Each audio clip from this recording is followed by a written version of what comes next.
Bueno, lo primero que hay que hacer para poder realizar una instalación de VirtualBox en VirtualBox en, de un CentOS es, bueno, primero tener descargada la ISO de CentOS. Se recomienda utilizar la 7 minimal, no es la última versión de CentOS es la 8, pero el 107 tiene la versión mínima, que es minimal, que es liviana, o sea que el archivo al descargarlo es bastante pequeño, y a los efectos de realizar prácticas con Linux sirve y funciona perfectamente. Lo que se tiene que hacer primero, una vez que tenemos la ISO y pudimos instalar el VirtualBox, es crear una nueva máquina virtual. En este caso, el VirtualBox está instalado sobre un Linux, por lo tanto, la interfaz es la interfaz que veríamos en Linux, en particular es un Ubuntu. Si tenemos un sistema operativo de base Windows, se verá algo distinto, pero aproximadamente tiene que ser más o menos la misma interfaz. Lo que se va a hacer es ir a máquina y crear una nueva, o presionar el botón que nos permita crear una nueva. Ahí se nos pide el nombre. Lo que vamos a hacer es elegir ponerle el nombre que nosotros queramos. Si ya le ponemos un nombre que indique qué sistema operativo vamos a instalar, ya automáticamente VirtualBox nos carga algunos parámetros que nos pueden ser de utilidad y de alguna forma optimizan el funcionamiento de la máquina virtual. Le voy a poner 107 minimal nueva porque yo ya tengo creada una. El nombre en realidad no afecta nada al funcionamiento de la máquina. Nosotros podríamos ponerle cualquier nombre y después acá cargar los valores que carga automáticamente el sistema.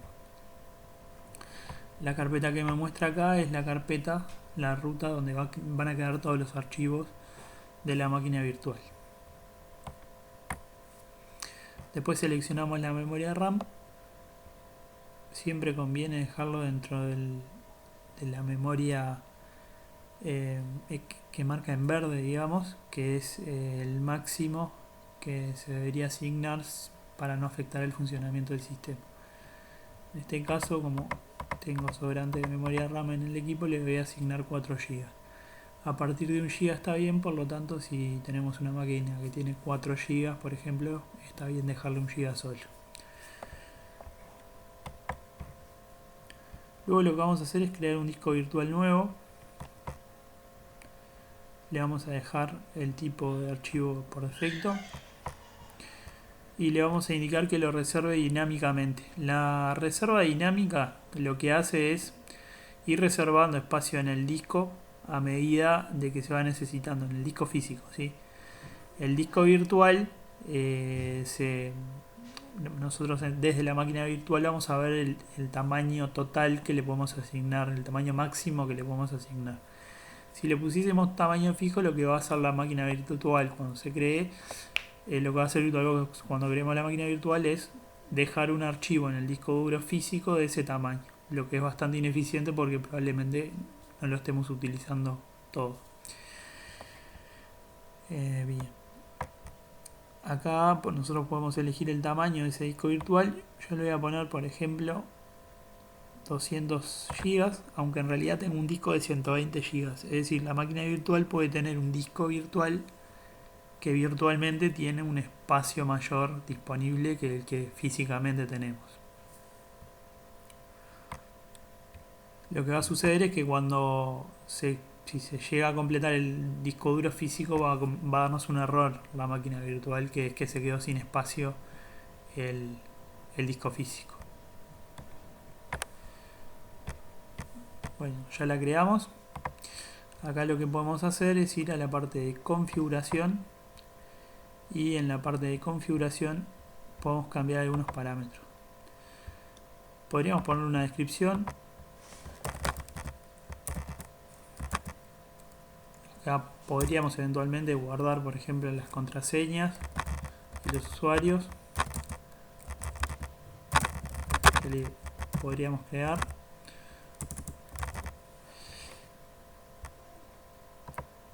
Bien, después en la parte del sistema podemos cambiar el orden de arranque. Disquete vamos a sacárselo porque no lo vamos a utilizar. Le vamos a dejar óptica y disco duro. Procesador, podríamos asignarle más procesadores y podemos limitarle el límite de ejecución que tiene sobre esos procesadores, es decir, el límite de uso en porcentaje que tiene sobre esos procesadores. Bien, estos parámetros nos los vamos a cambiar y después lo que vamos a hacer es ir a la parte de almacenamiento. En la parte de controlador IDE lo que vamos a hacer es seleccionar la ISO de CentOS que vamos a utilizar. Si no la tenemos cargada, como es el caso mío que la tengo cargada, lo que vamos a hacer es ir a seleccionar un archivo de disco. Buscamos la ISO y le damos a abrir. Luego lo que hacemos es ir de vuelta hasta ahí y seleccionarla. De esa forma nos queda cargada la ISO en la lectora de disco, es decir, cargamos un disco virtual.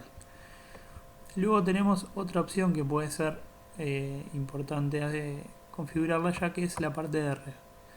En la parte de red nos va a aparecer un adaptador conectado que está en modo NAT. Los modos luego los vamos a ver en clase. Podemos habilitarle más de una tarjeta de red, aunque nosotros físicamente solo tengamos una. Lo vamos a dejar así y le vamos a dar a aceptar. En ese momento lo que va a pasar es que va a comenzar el proceso de instalación. O sea que lo que hicimos hasta ahora fue simplemente crear la máquina virtual. Le damos a iniciar.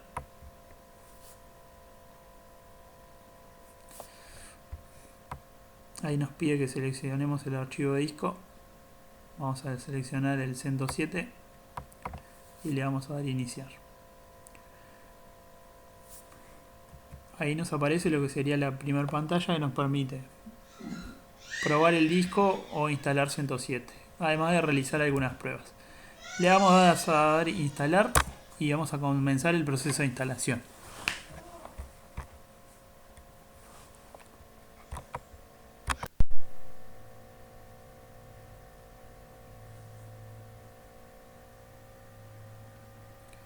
Lo primero que nos aparece es una pantalla de selección de idioma. Vamos a buscar español y vamos a seleccionar español de Uruguay. Lo que vamos a notar es que cuando hacemos clic en la pantalla, si se fijan, el puntero del mouse no me deja sacarlo de la pantalla. Esto es una captura del mouse que hace el VirtualBox, la cual se revierte apretando el botón de control derecho. Si se ve, ahí tenemos dos punteros, uno que es el que está en la pantalla de la máquina virtual y el otro en la máquina física. Luego se puede habilitar un complemento que nos permite salir y entrar sin tener que apretar el control, pero no funciona en todos los sistemas operativos. Ahí ingresamos de vuelta, le damos continuar.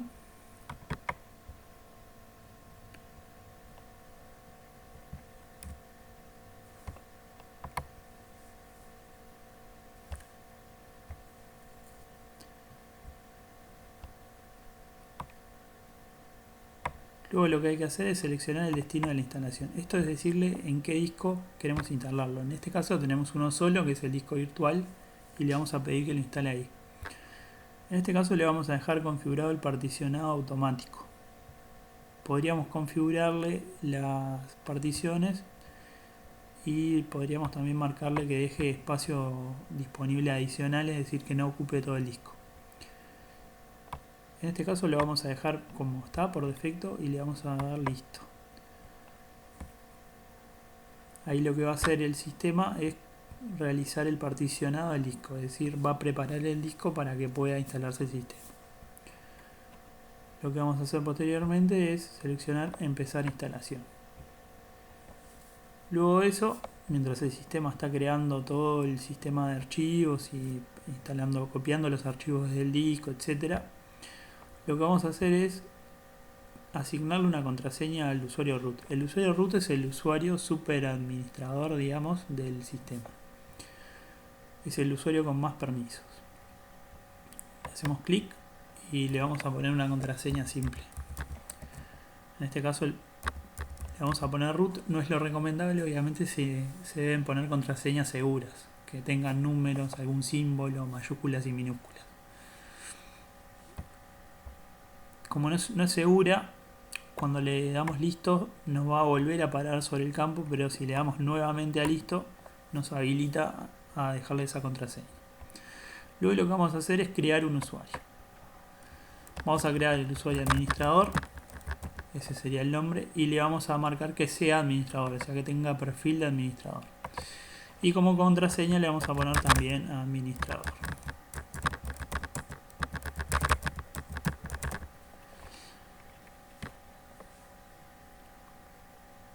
Aquí pueden crear un usuario con el nombre que quieran. Puede ser su nombre o el que se les ocurra. Siempre los nombres de usuario se escriben todos en minúscula. Le vamos a dar listo y de vuelta sucede lo mismo. Le damos listo de vuelta y ahí comienza. Ahí nos deja crear el usuario. El sistema va a estar un rato instalándose. Lo que nos va a avisar cuando finalice.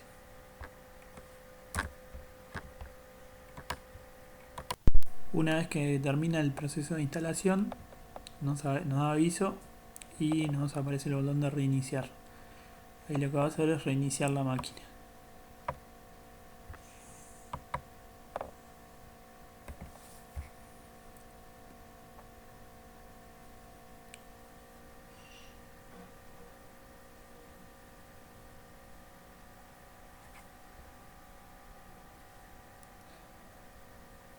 Lo que hacemos es seleccionar la primera opción.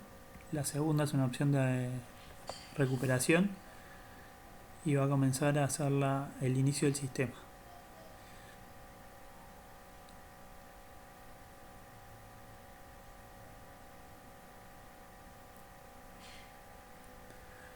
Ahí lo que nos aparece es el prompt para inicio de sesión. Lo que se tiene que escribir ahí es el nombre del usuario con el que vamos a iniciar. Vamos a usar el usuario administrador. Presionamos Enter y ahí nos pide la contraseña.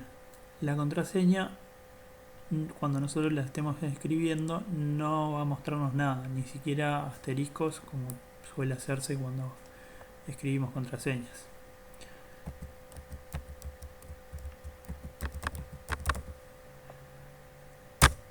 Le damos Enter. Si la contraseña es correcta, nos mostraría el prompt en el que se nos indica por un lado el nombre del usuario con el que nos hemos conectado, y esto es el nombre de la máquina, que en este caso se llama localhost.